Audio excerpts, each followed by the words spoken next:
बच्चों, आज हम हिंदी भाषा भारती कक्षा 7 8 ग्रेड अभ्यास पुस्तिका का पाठ 7 नीति के दोहे के प्रश्नोत्तर लिखेंगे। बहुविकल्पीय प्रश्न के अंतर्गत प्रश्न 1 है, तुलसीदास ने संत को किसके समान बताया है? तो इसका सही आंसर है सी, हंस के। प्रश्न 2, आग शब्द का तत्सम रूप क्या है?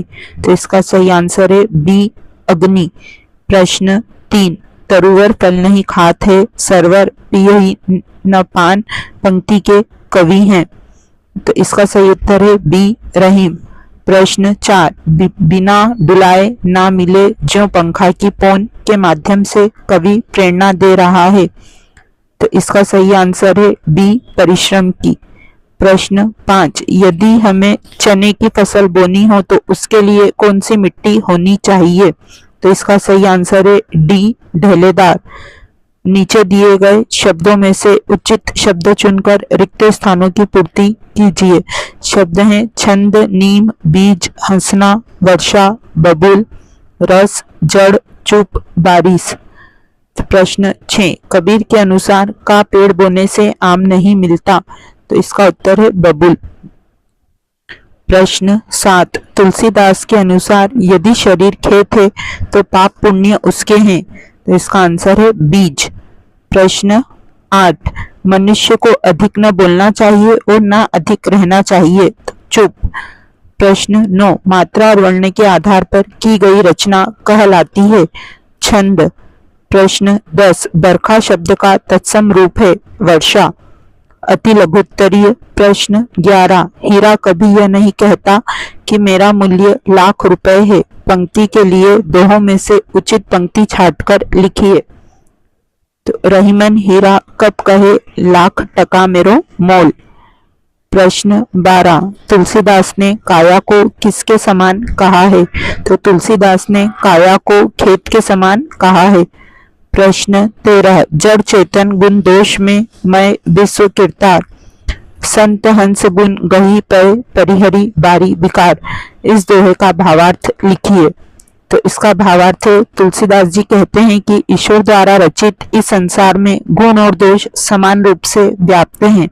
यहाँ के जड़ और चेतन जीव गुण और दोष दोनों से युक्त हैं, परंतु सज्जन लोग हंस की तरह जल रूपी बुराई को छोड़कर दूध रूपी गुण को ग्रहण करते हैं। लघु उत्तरीय। प्रश्न 15, कबीरदास ने बुराई करने वालों के लिए क्या कहा है? तो कबीरदास ने बुराई करने वालों के लिए कहा है कि हमें ऐसे लोगों को अपने पास रखना चाहिए, क्योंकि यह बिना साबुन और पानी के हमारी सारी बुराइयों को साफ कर देते हैं। प्रश्न 16, करत करत अभ्यास के जड़मती हो तो सुजान, रसरी आवत जातते सिर पर परत निशान। इन पंक्तियों को पढ़कर बताइए कि यह कौन सा छंद है और किस प्रकार का है। तो यह मात्रिक छंद दोहा है। प्रश्न 17, रहीम ने जड़ को सींचने पर बल क्यों दिया है? तो रहीम ने जड़ को सींचने पर बल इसलिए दिया है क्योंकि एक जड़ को सींचने पर पूरा पेड़ फल फूल जाता है, उसी प्रकार एक को साधने पर सभी कार्य सिद्ध जाते हैं। प्रश्न 18, अपने क्षेत्र में प्रचलित मौसम और कृषि से संबंधित 3 कहावतें लिखिए। तो उत्तम खेती मध्यम बान, निकृष्ट चाकरी भीख निदान। दूसरा है, जो हल जोते खेती वाकी और नहीं तो जाकी ताकी। तीसरी है, खाद पड़े तो खेत नहीं तो कूड़ा रेत। दीर्घ उत्तरीय। प्रश्न 19, कबीर ने अपने दोहों में कौन कौन सी सीख दी है? पाठ के आधार पर लिखिए। तो कबीर ने लोगों को कोई भी कार्य करने से पहले अच्छी तरह सोच विचार करने की सीख दी है। कबीर ने ऐसे लोगों को हमारे साथ रखने के लिए कहा है जो हमें हमारी गलतियां बुराइयां बताते हों। नंबर 3, कबीर ने किसी भी कार्य की अति करने से मना किया है। 4, कबीर ने संसार की थोड़ी दिनों की चकाचौंध से बचने की सलाह दी है। प्रश्न 20, बार बार अभ्यास करने से सफलता अवश्य मिलती है। इस संबंध में अपना अनुभव लिखिए।